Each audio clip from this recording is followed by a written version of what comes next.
Federal law enforcement officers use a variety of different types of ammunition, depending on their need and purpose. During the 1980s, law enforcement agencies began a rapid transition from revolvers to semi-automatic pistols. As a result, many agencies discovered they needed a cartridge with more power than the standard 9mm bullet. In 1990, the Olin Winchester and Smith & Wesson corporations answered the call with the development of a .40 caliber cartridge that was more powerful than the 9mm cartridge and had improved ballistics. Designed for use in medium-frame semi-automatic pistols, the .40 caliber cartridge has proven to be both versatile and reliable for law enforcement use. The Immigration and Naturalization Service, after study and consideration, has committed to use the newly developed .40 caliber cartridge as its duty round. Many other agencies, such as the National Marine Fisheries Service and the General Services Administration, also use this ammunition.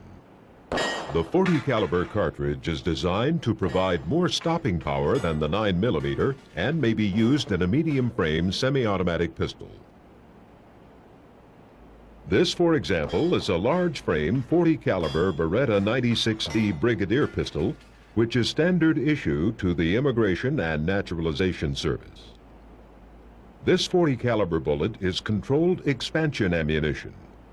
By shooting this jacketed hollow point bullet into a block of ballistic gelatin, we can show how the bullet expands. This gelatin block will demonstrate the effect the 155 grain bullet has on the human body.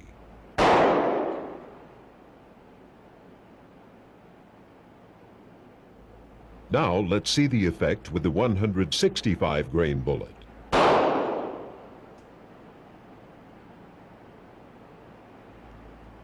Finally, the 180 grain projectile.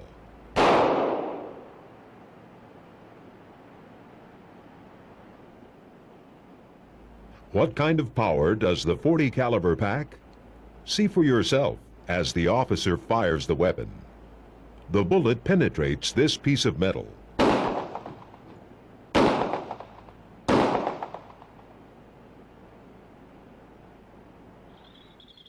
The weapon with the .40 caliber ammunition has good range. As you can see, it can be shot accurately and effectively from a distance of more than 100 yards.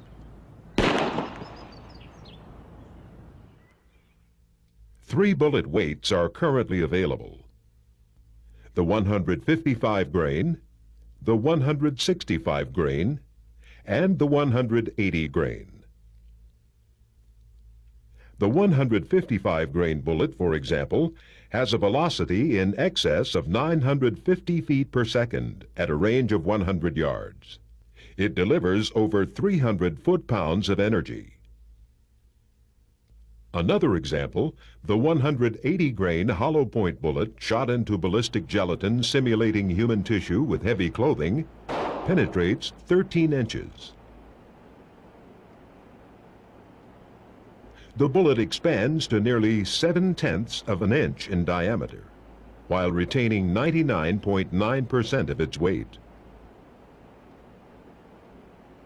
This is what happens when the ammunition is fired from a range of 10 yards at a car door.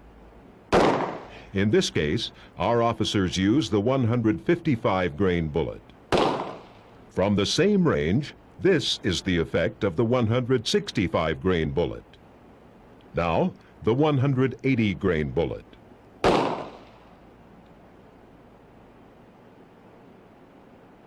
As you can see, the 155 grain bullet barely penetrated the door, while the 180 grain bullet completely penetrated the door, passed through the mannequin and the driver's side door, shattering the window.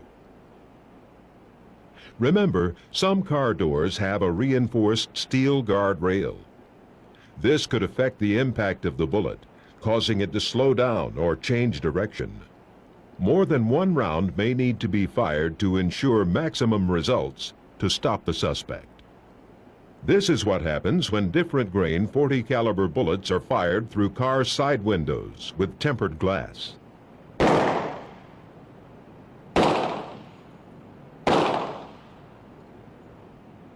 Now the effects of shooting through a car windshield using the 3 different grain bullets.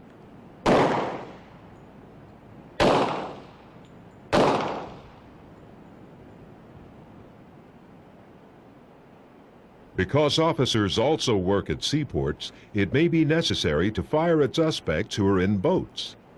This is what the .40 caliber bullets do when fired at a fiberglass boat hull.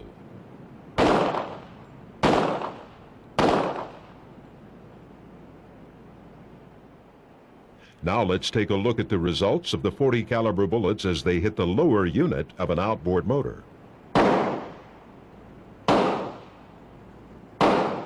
While the bullets penetrated the outer skin, the drive shaft stopped the rounds from going all the way through. Here's what happened when the same .40 caliber bullets hit the power head of an outboard motor.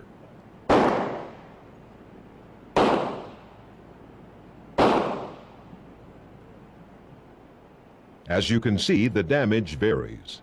This is the result of the 180 grain bullet. Here is the damage caused by the 165 grain bullet, and finally, the 155 grain bullet. While the bullets penetrated the engine block, not one went all the way through. In situations that require the use of force, officers or suspects may sometimes take cover behind objects such as mailboxes. Here is the effect of the 155 grain .40 caliber hollow point bullet being fired into a standard mailbox of the United States Postal Service. It may or may not penetrate and exit the mailbox.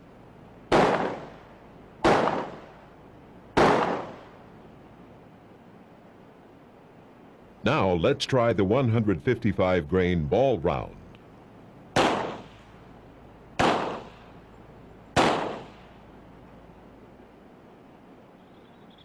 Officers also work at airports.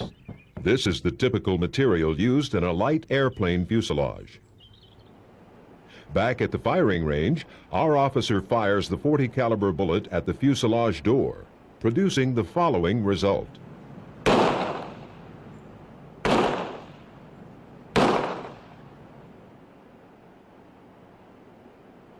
Here's what happens when the .40 caliber bullet is shot through the plane's plexiglass window.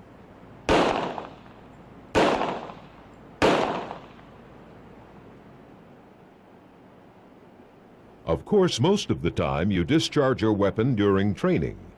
For that reason, the .40 caliber bullet comes in 2 types: service ammunition for use in the field, and training ammunition that's used for practice.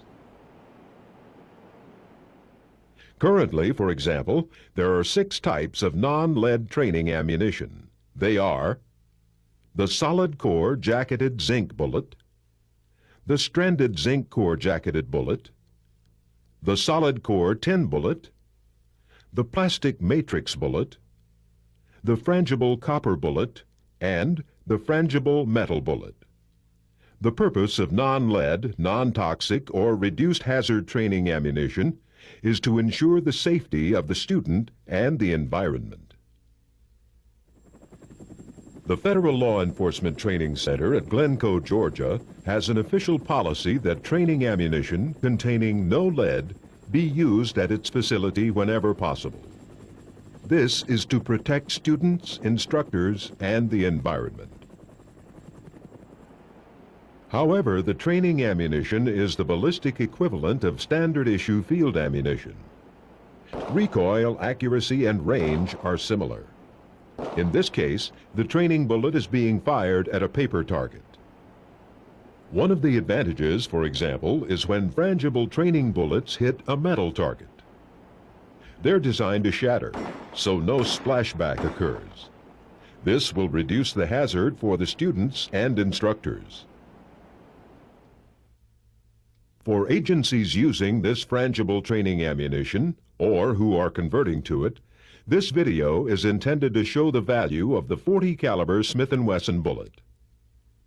Recent developments with zinc core, tin core, and plastic matrix training ammunition have allowed the students to practice their shooting without the toxicity of leaded bullets or the dangers of training accidents due to splashback.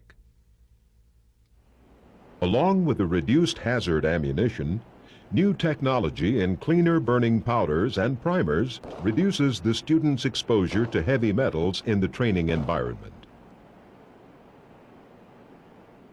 Remember, the .40 caliber S&W bullet has more stopping power than a 9mm bullet. It can penetrate car doors, windows,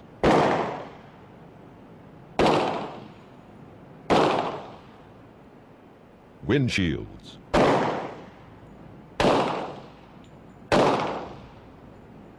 boat hulls, airplane fuselages,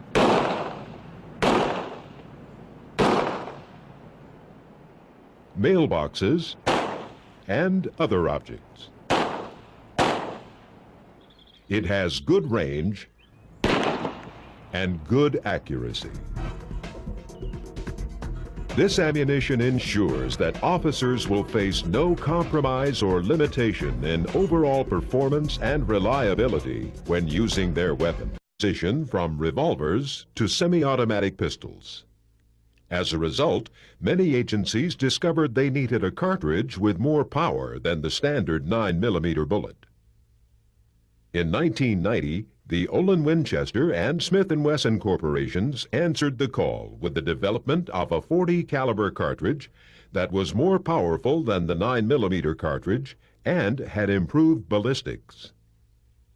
Designed for use in medium, federal law enforcement officers use a variety of different types of ammunition, depending on their need and purpose.